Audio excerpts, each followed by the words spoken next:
السلام علیکم ورحمۃ اللہ وبرکاتہ۔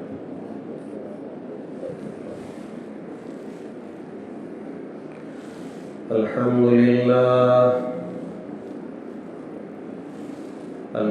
للہ نحمده ونستعینه ونستغفره ونؤمن به ونتوکل علیہ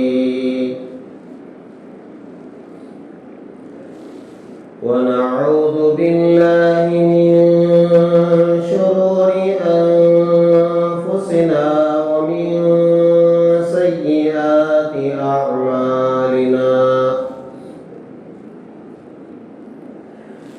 ونعوذ باللہ من شرور انفسنا ومن سیئات اعمالنا من يهده الله فلا مضل له ومن يضلله فلا هادي له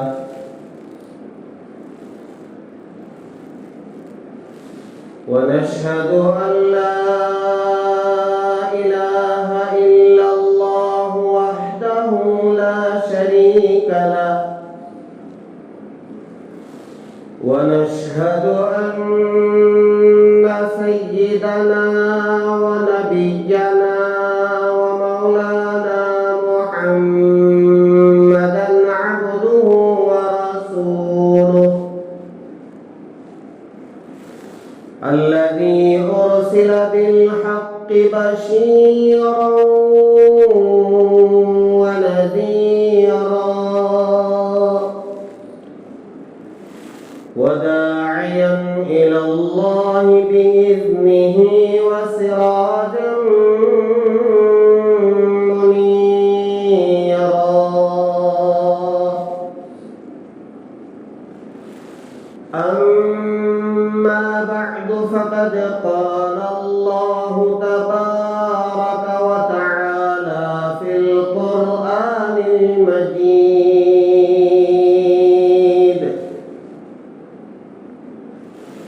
أعوذ بالله من الشيطان الرجيم بسم الله الرحمن الرحيم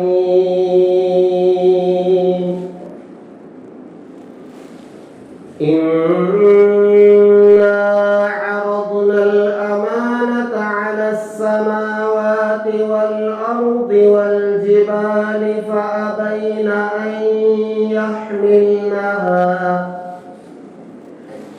فأبين أن يحملنها وأشفقن منها وحملها الإنسان إنه كان ظلوما جهولا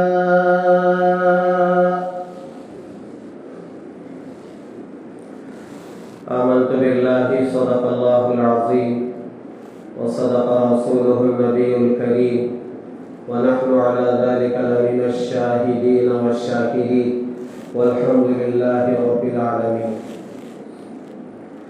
بزرگان محترم، اللہ تبارک و تعالی کا بے انتہا فضل و احسان ہے جس ذات وحدہ لا شریک نے ہم میں سے ہر ایک کو مبارک مہینہ فضیلتوں والا، عظمتوں والا، بخششوں والا، نجات والا مہینہ ہمیں نصیب فرمایا، اور وہ اللہ کے بندے اور بندیاں بڑے ہی خوش نصیب ہیں جنہوں نے اس رمضان کی ساعتوں کو، گھڑیوں کو، لیل و نہار کو، صبح شام کو غنیمت جان کر اس نے روزے رکھے، تراویح پڑھی، قرآن مجید کی تلاوت کی، صبح شام کے اذکار کیے، اعتکاف کرنے والوں نے اعتکاف کیا، اور صدقہ و خیرات کرنے والوں نے صدقہ و خیرات کیا،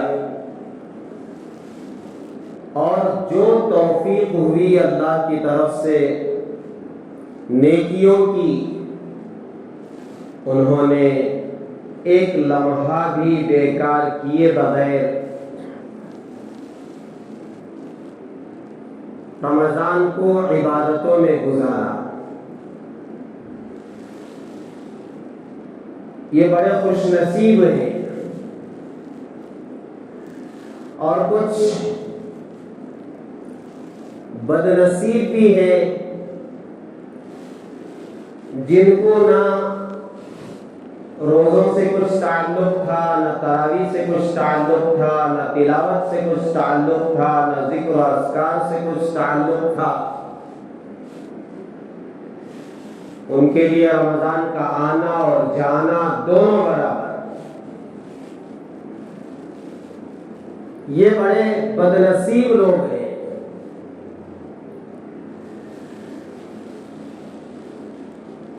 رمضان کے اعمال میں ایک جو خاص عمل ہوا ہے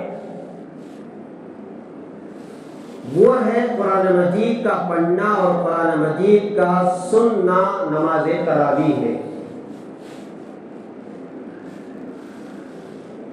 الحمدللہ ہمارے علاقوں میں، بلکہ ہمارے ملک میں کہا جا سکتا ہے، اور پڑوس ملک میں بھی کہا جا سکتا ہے، یہ اللہ کا بڑا فضل ہے کہ تراویح میں پورا قرآن مجید پڑھنے کا اور سننے کا یہاں معمول ہے۔ ورنہ دنیا کے بہت سارے ملک ایسے ہیں جہاں یکا دکا کسی مسجد میں قرآن مجید پورا پڑھا جاتا ہے، ورنہ پورے رمضان میں نماز تراویح میں پورا قرآن پڑھنے کا ان کے یہاں معمول نہیں ہے۔ وہ یہ چاہتے ہیں کہ شاندار قرآن پڑھنے والا کوئی ملے اور اچھے انداز میں ترنم میں قرآن پڑھے، لیکن 2 آیتیں اور 3 آیتوں پر رکوع کرے۔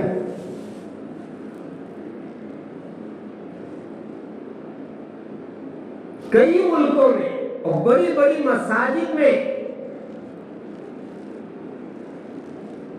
اور ہندوستان سے گئے ہوئے بہت سارے حفاظ اکرام علماء وہ یہ کہتے ہیں کہ ہمارے ملک ہندوستان میں یہ معمول ہے، اور الحمدللہ تقریباً ہر مسجد میں کوئی حافظ قرآن آتا ہے یا وہیں کا امام قرآن مجید پورا کا پورا محراب میں کھڑے ہو کر کے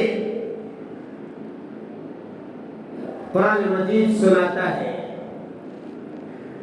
لیکن ہم وہاں گئے ہوئے ہیں تو ہم پورا قرآن مجید سنا نہیں پاتے، پڑھ نہیں پاتے۔ تو اللہ تعالیٰ کا بہت بڑا احسان ہے، اس پر ہم جتنا بھی شکر ادا کریں کم ہے۔ اور بعض مرتبہ جو جماعتیں آتی ہیں باہر ملکوں کی، بیرون ملک کی، وہ بھی تعجب کرتے ہیں کہ ہم جس مسجد میں جاتے ہیں وہاں پورا قرآن مجید تراویح میں سنایا جا رہا ہے، پڑھا جا رہا ہے۔ وہ تعجب کرتے ہیں۔ یہ بہت بڑی سعادت مندی ہے میرے لیے، آپ کے لیے، کہ رمضان میں تراویح میں پورا قرآن مجید پڑھا جانا، تقریباً ہر مسجد میں، چھوٹی ہو کہ بڑی ہو، یہاں تک کہ آپ قریوں میں چلے جائیں، وہاں بھی کوئی اگر حافظ قرآن نہیں ہے تو باقاعدہ کہیں مدرسے سے، کہیں دور دراز علاقوں سے حفاظ کرام آتے ہیں اور 1 مہینہ اس قریے میں رہتے ہیں۔ سننے والے بہت کم ہیں، 7 آدمی ہیں، 10 آدمی ہیں، 15 آدمی ہیں، 20 آدمی ہیں، لیکن پڑھنے والا حافظ قرآن اللہ کی توفیق سے پورا قرآن مجید پڑھ کے جاتا ہے اور سنا کے جاتا ہے۔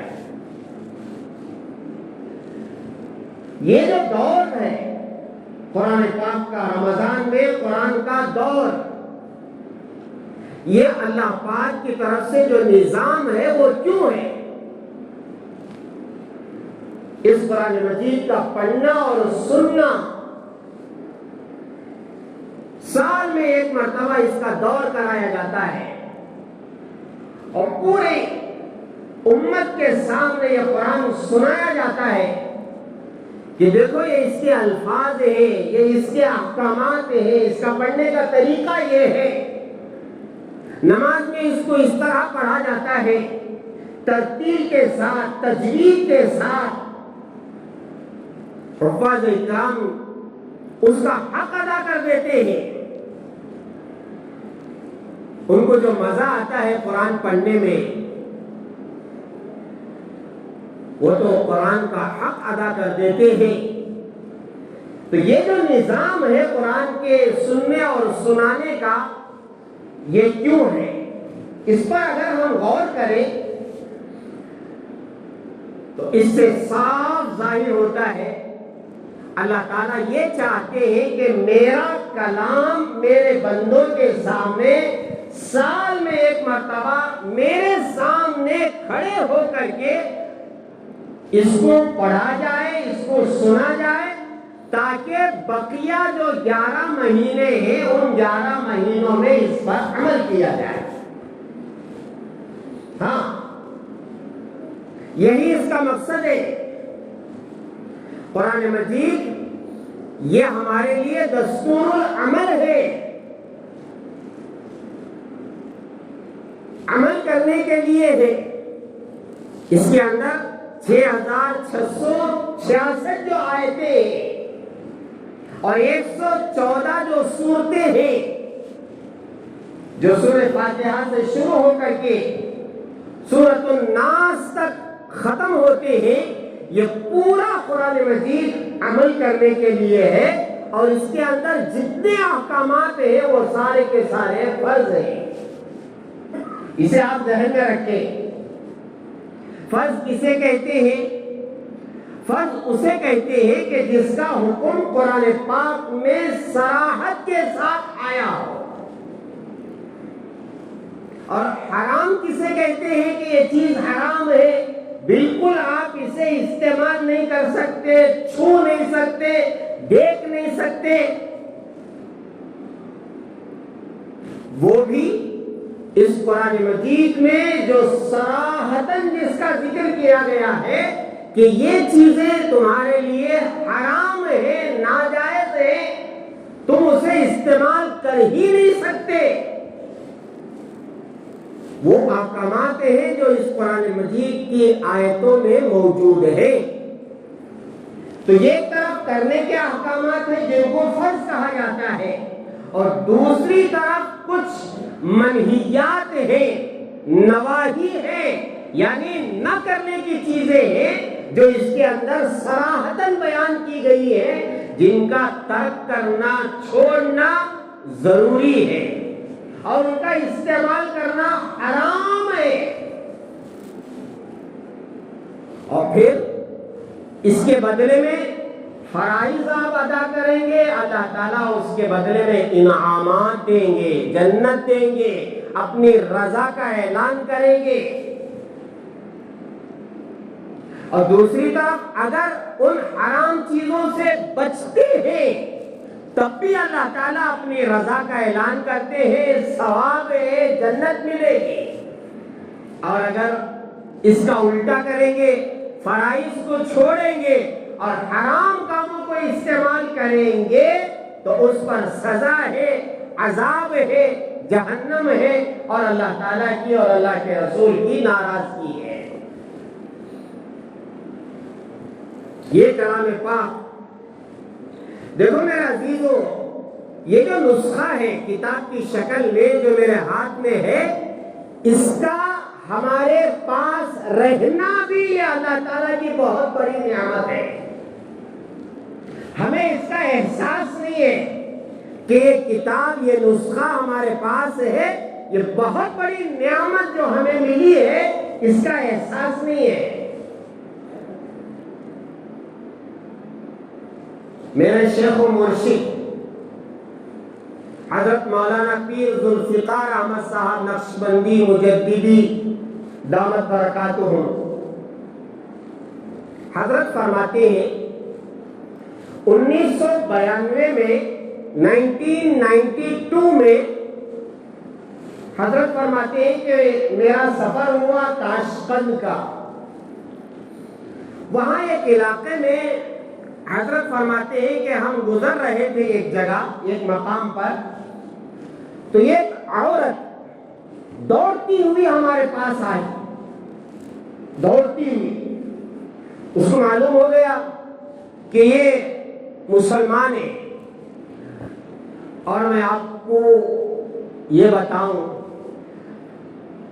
جنہوں نے بھی اس مجمع میں حضرت مولانا پیر ذوالفقار احمد صاحب نقشبندی مجددی دامت برکاتہم کو دیکھا ہے، وہ احساس کر سکتے ہیں کہ مسلمان ایسا ہوتا ہے۔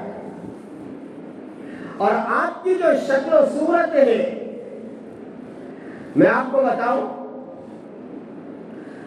میرے استاد محترم حضرت مولانا سیف الدین صاحب رشادی، جو استاد دارالعلوم سبیل الرشاد تھے رحمت اللہ علیہ، حضرت فرماتے ہیں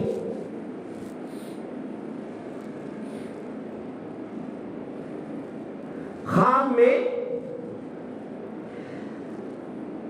کسی سے آپ نے پوچھا کہ رحمت دو عالم صلی اللہ علیہ وسلم کی شکل و صورت اور آپ کا حلیہ کیسا تھا، تو انہوں نے بتایا کہ آپ حضرت مولانا پیر ذوالفقار احمد صاحب نقشبندی مجددی دامت برکاتہم کو دیکھ لیں، رحمت دو عالم صلی اللہ علیہ وسلم کی شکل و صورت، شباہت آپ کے اندر موجود ہے۔ ہاں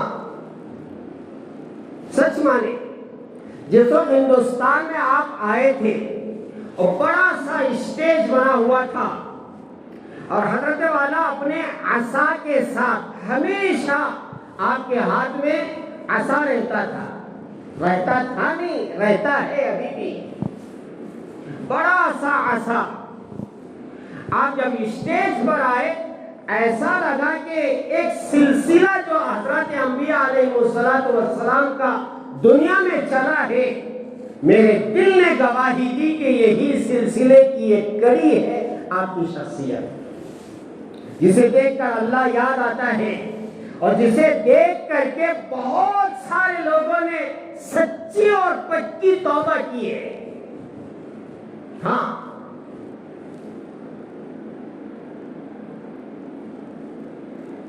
آج بھی آنکھیں ترستی ہیں حضرت کو دیکھنے کے لیے۔ اور اس وقت دنیا میں جو دو قطب ہوتے ہیں، ایک سلسلہ ہے حضرات اولیاء کا، اس میں ایک غوث ہوتے ہیں، اور پھر اس کے بعد دو قطب ہوتے ہیں، پھر ابدال ہوتے ہیں، اور پھر اس کے بعد حضرات اولیاء ہوتے ہیں۔ ایک سلسلہ ہے حضرات اولیاء کا دنیا میں آج بھی موجود ہے. ان میں سب سے اعلیٰ جو درجہ ہوتا ہے وہ غوث کا ہوتا ہے. اور پھر اس کے بعد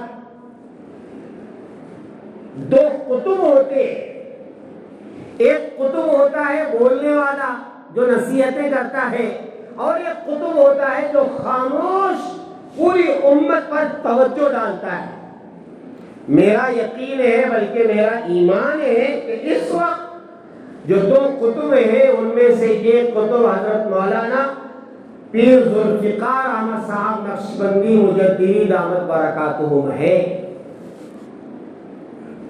آپ کی شخصیت بہت اونچی ہے, بہت اونچی ہے, اور سلسلے نقشبندیہ کے گویا اس وقت کے آپ امام ہیں. اور آپ کے سامنے جو بہت سارے واقعات اور بہت ساری باتیں یہ عاجز جو عرض کرتا ہے وہ حضرت کے حوالے ہی سے عرض کرتا ہے. تو حضرت کو دیکھ کر کے وہ عورت دوڑتی ہوئی آئی, دوڑتی ہوئی, اور اس نے آ کر کے پوچھا کہ آپ مسلمان ہیں؟ حضرت فرماتے ہیں کہ ہم نے اس سے کہا کہ ہاں ہم مسلمان ہیں. تو اس نے پوچھا کیا آپ کے پاس قرآن ہے؟ حضرت فرماتے ہیں کہ سفر میں ہمارے پاس عام طور پر ایک چھوٹا سا قرآن جسے ہم سینے سے لگا کے رکھتے ہیں اور سفر میں اس کو پڑھتے ہیں. تو ہم نے کہا کہ ہاں میرے پاس قرآن ہے. تو اس عورت نے کہا کہ میں اسے دیکھنا چاہتی ہوں. حضرت فرماتے ہیں کہ میں اندر سے قرآن اٹھا کر کے اس کے حوالے کیا.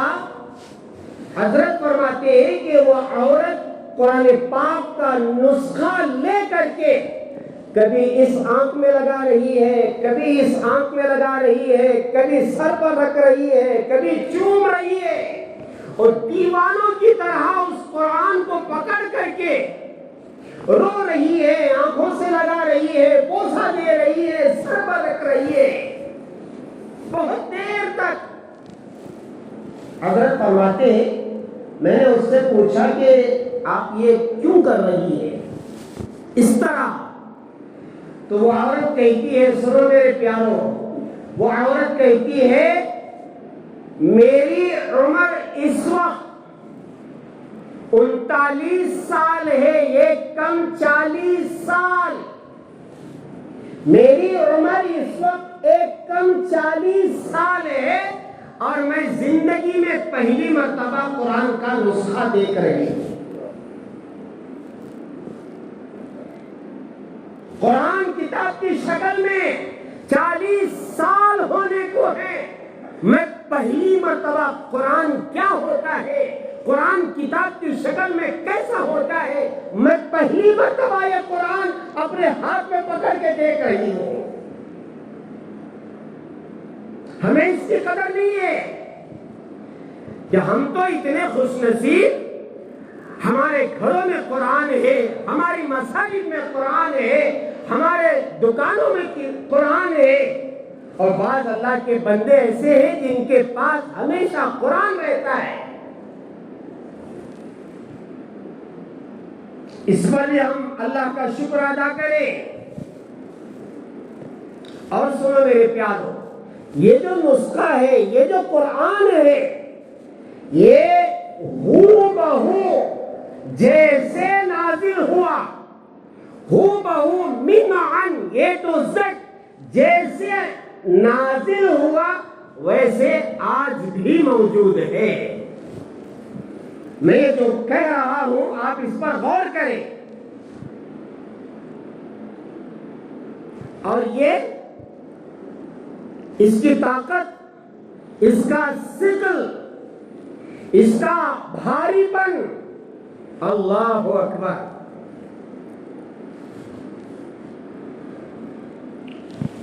کتابوں میں لکھا ہے جب اللہ تعالی حضرت جبرائیل علیہ السلام کو قرآن سناتے تھے وحی کے ذریعے سے رحمت دو عالم صلی اللہ علیہ وسلم تک پہنچانے کے لیے, درمیان میں حضرت جبرائیل علیہ السلام ہے.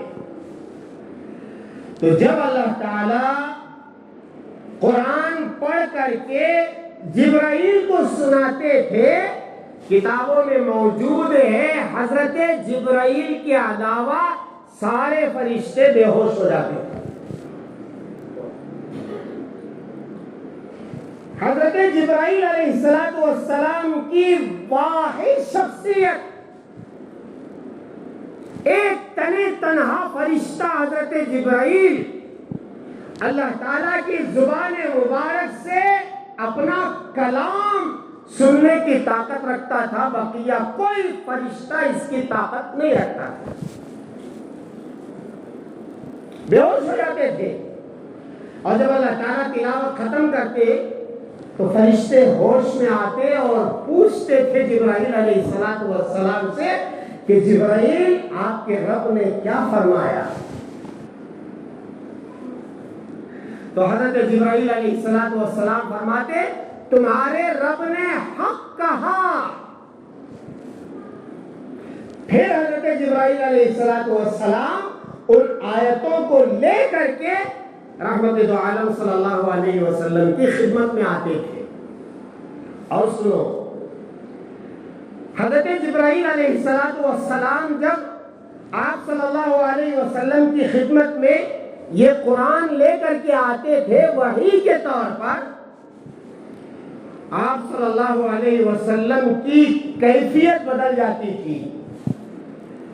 اما عائشہ صدیقہ رضی اللہ تعالیٰ عنہ فرماتی ہے سخت کڑاکے کی سردی، سخت کڑاکے کی سردی، لیکن جب وحی آتی تھی تو آپ اس کے ثقل کی وجہ سے، اس کے بھاری پن کی وجہ سے آپ کے پیشانی پر پسینہ آ جاتا تھا اور آپ کے اندر خراٹے لینے کی جیسی آواز شروع ہو جاتی تھی.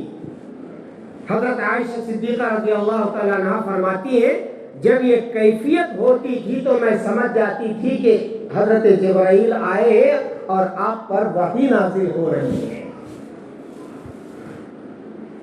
ایک صحابی فرماتے رحمت دو عالم صلی اللہ علیہ وسلم کے ساتھ میں بیٹھا ہوا تھا، میری ران پر رحمت دو عالم صلی اللہ علیہ وسلم کی ران مبارک رکھی ہوئی تھی. اچانک آپ پر وحی آنا شروع ہوئی. وہ صحابی فرماتے ہیں کہ آپ کا قدم مبارک اتنا وزنی ہو گیا، اتنا وزنی ہو گیا، میں سمجھنے لگا کہ دنیا میں اس وقت آپ کے قدم مبارک سے زیادہ وزنی کوئی چیز نہیں ہے.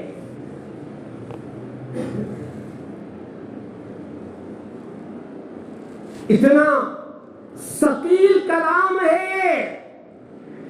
لیکن میرے پیارو، اللہ تعالیٰ نے ہماری زبانوں کو بھی اور پھر ہمارے کانوں کو بھی اس کا پڑھنا آسان کر دیا، اس کا سننا آسان کر دیا.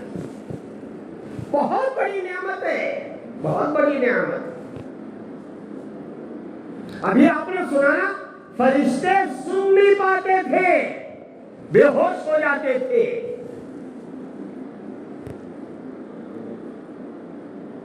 سمجھ رہے؟ ہم بڑے خوش نصیب، اور من عن جیسا نازل ہوا ویسا یہ قرآن آج بھی موجود ہے. سنو، 1987 میں حضرت پیر صاحب فرماتے ہیں میں واشنگٹن کے علاقے میں، ورجینیا ایک علاقہ ہے، وہاں رہتا تھا. وہاں سے قریب میں ایک مقام پر جتنے مذہب کے لوگ ہیں وہ سارے کے سارے ان کے جو بڑے ہوتے ہیں وہ ایک جگہ اکٹھا ہوتے تھے مہینے میں ایک مرتبہ. یہودیوں کی طرف سے ان کا عالم، عیسائیوں کی طرف سے ان کا عالم پادری، اور پنڈتوں کی طرف، ہندوؤں کی طرف سے کوئی ان کا ایک پنڈت، مہینے میں ایک مرتبہ وہ جمع ہوتے تھے. حضرت فرماتے ہیں وہاں کے لوگوں نے مجھ سے کہا کہ حضرت اسلام کے نام پر کوئی آدمی وہاں نہیں جاتا ہے, آپ سے گزارش ہے کہ آپ اسلام کی نمائندگی اور مسلمانوں کی نمائندگی کرتے ہوئے آپ وہاں تشریف لے چلیں. حضرت فرماتے ہیں مجھے قربانی کا بکرا بنا دیا, میں نے قبول کر لیا, اور اس دن جس دن مذہب کے لوگ بڑے لوگ جمع ہوتے ہیں میں بھی وہاں چلا گیا. حضرت فرماتے ہیں کہ میں نے دیکھا کہ ایک ایک کرسی ہے اور ایک ایک کرسی ایک ایک مذہب کے بڑے آدمی کی ہے. یہودیوں کا بڑا آدمی یہاں بیٹھے گا, عیسائیوں کا بڑا آدمی یہاں بیٹھے گا, اور فلاں مذہب کا فلاں مذہب کا فلاں. دنیا میں تو کئی مذہب ہے. اسلام کے نام پر جو کرسی تھی حضرت فرماتے ہیں کہ یہ عاجز, حضرت پیر صاحب فرماتے ہیں یہ عاجز وہاں بیٹھا ہوا تھا, اور کئی سالوں تک مہینے مہینے میں برابر میری وہاں حاضری ہو رہی تھی. ایک مرتبہ حضرت فرماتے ہیں کہ میں نے ایک بات چھیڑی اور کہا کہ اس مرتبہ جو آئندہ کی جو ملاقات ہوگی اس میں ہم ایک پروگرام بناتے ہیں. حضرت نے کہا کہ وہ پروگرام یہ ہے کہ یہاں جتنے لوگ ہیں اپنے اپنے مذہب کی جو کتاب ہے وہ لا کر کے آئندہ مہینہ سنائے گا, کچھ حصہ سنائے گا اور اس کی سمری بیان کرے گا, خلاصہ بیان کرے گا. تو سب لوگوں نے مان لیا کہ ٹھیک ہے چلو آئندہ کی مجلس میں ہر ایک اپنی کتاب میں سے کچھ حصہ پڑھے گا اور اس کا خلاصہ بیان کرے گا. حضرت فرماتے ہیں جب آئندہ مہینہ آیا پورے لوگ آ گئے اور مجھے ہی کہا گیا کہ آپ ہی نے یہ تجویز پیش کی تھی, آپ ہی پہل کیجئے. تو حضرت فرماتے ہیں میں سورہ فاتحہ ان سب کے سامنے پڑھی اور سورہ فاتحہ کا خلاصہ انگریزی میں جیسے تیسے میں نے بیان کرنا تھا بیان کر دیا. جیسے تیسے کا مطلب وہ ہمارے لیے ہے, لیکن حضرت والا کی انگریزی اللہ اکبر. ہاں بہرحال میری باری ختم ہوئی. پاس میں ایک یہودی عالم وہ بیٹھا ہوا تھا. وہ ہمیشہ مجھے دیکھتا تھا کہ میں جس ہولیے میں آتا ہوں حضرت کا عمامہ اور حضرت کے ساتھ میں جو عصا ہوتا تھا اور پھر ایک رومال جو ہوتا تھا اور آپ کا جو ہولیہ ہوتا تھا, وہ ہمیشہ حضرت کو دیکھتا تھا. اور دیکھ کر کے ایک دن اس نے کہا کہ یہ جو عصا ہے حضرت موسیٰ علیہ السلام کے ہاتھ میں رہا کرتا تھا اور آپ کے ہاتھ میں ہے, اور آپ یہ قابل قدر شخصیت ہے, ایک الگ ہی آپ نظر آتے ہیں مجمع میں.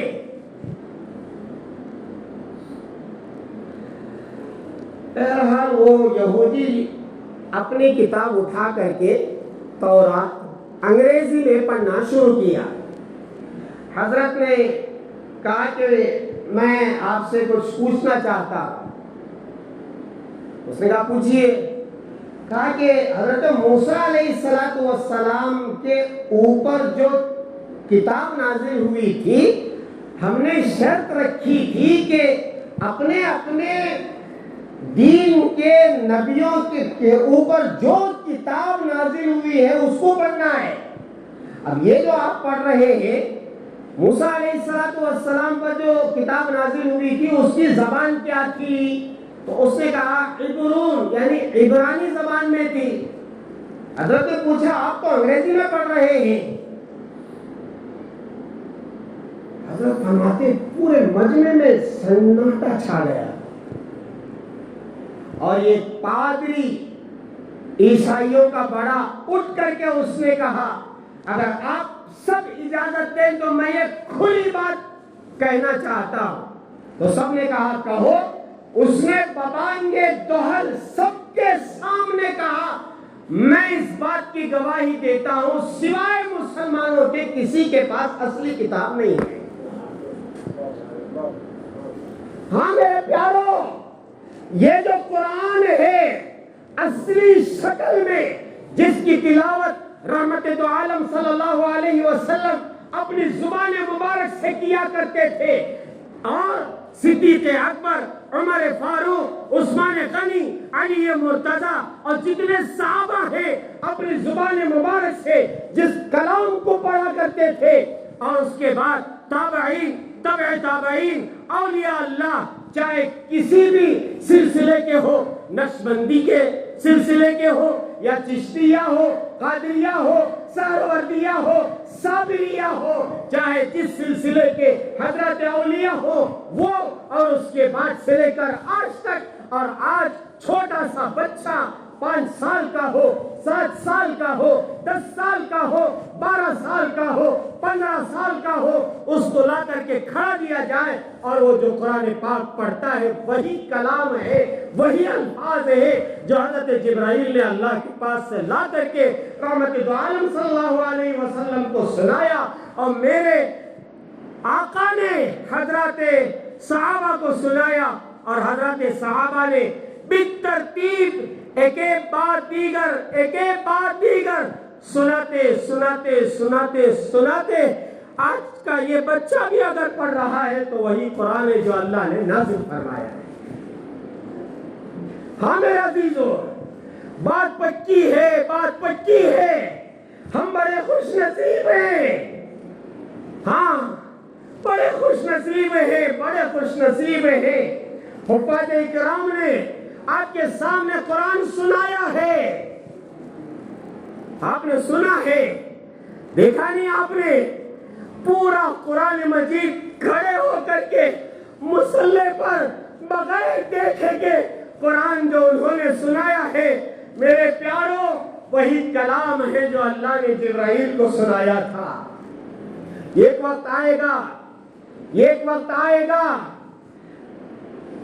جنتی جنت سے نکلیں گے اور جمعہ کا دن ہوگا اور سارے جنتی میدان مزید میں جمع ہو جائیں گے، اس وقت اللہ تعالیٰ کا دیدار ہوگا، اس دیدار کے بعد جو سب سے بڑی نعمت ہے وہ یہ ہے کہ اللہ تعالیٰ خود اپنی زبان مبارک سے یہ کلام مجید پڑھ کے سنائیں گے۔ ہاں ہم نے آج حفاظ کی زبان سے قرآن سنا ہے، اور کتنے قراء کرام ہیں جو اس کلام پاک کو اپنے انداز میں جو اللہ کی دی ہوئی صلاحیت ہوتی ہے کیسے قرآن پڑھتے ہیں، اس کے اندر جو نشہ ہے، وہ شراب کے نشے سے بڑھ کر ہے میرے پیارو۔ ایک عجیب نشہ ہے اس قرآن کے سننے کا، اس قرآن کے پڑھنے کا۔ آج تک کوئی ایسا قاری نہیں کہہ سکا میں نے اس کا حق ادا کر دیا۔ حضرت داؤد علیہ السلام زبور تلاوت کرتے تھے، پرندے اڑتے اڑتے زبور سن کر کے کھڑے ہو جاتے تھے زبور سننے کے لیے۔ جب اللہ اپنا کلام سنائیں گے جنتیوں کو، بتائیے کیا مزہ آئے گا؟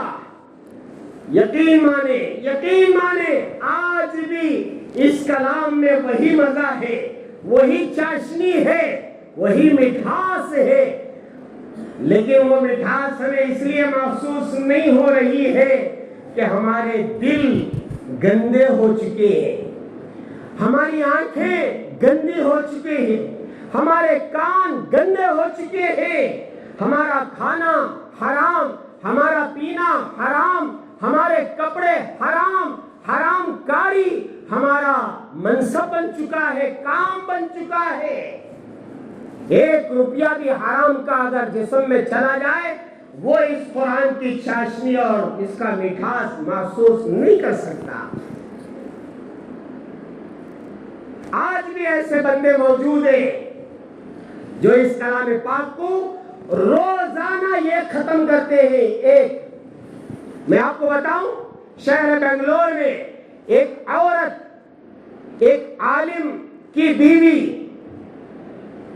قرآن پاک رمضان میں روزانہ ایک ختم کرنا ان کی زندگی کا معمول ہے آج بھی، اور دوسرے دنوں میں اس قرآن کو پڑھنے کے لیے اگر آپ ایک پارہ بھی پڑھیں گے 1 مہینے میں ختم ہوگا، لیکن اس قرآن میں 7 منزلیں بنائی گئی ہیں۔ اگر کوئی ایک منزل 1 دن میں پڑھتا ہے، جمعہ کے دن شروع کرے، جمعرات کے دن اس کا قرآن ختم ہو جاتا ہے۔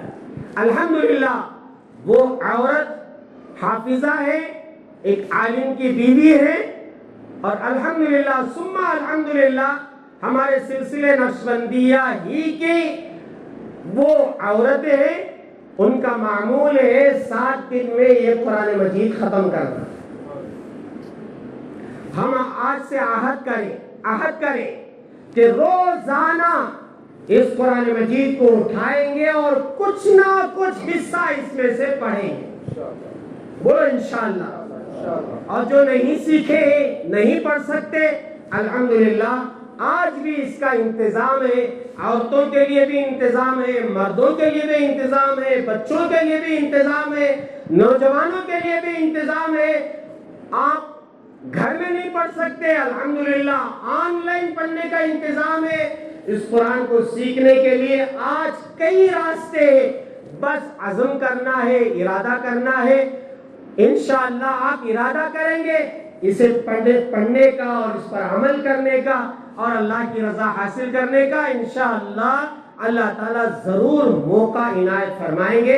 اس لیے آپ حضرات آج سے ارادہ کریں کہ ہم زندگی میں قرآن پاک سیکھیں گے، پڑھیں گے اور سب سے بڑھ کر اس پر عمل کریں گے، ٹھیک ہے؟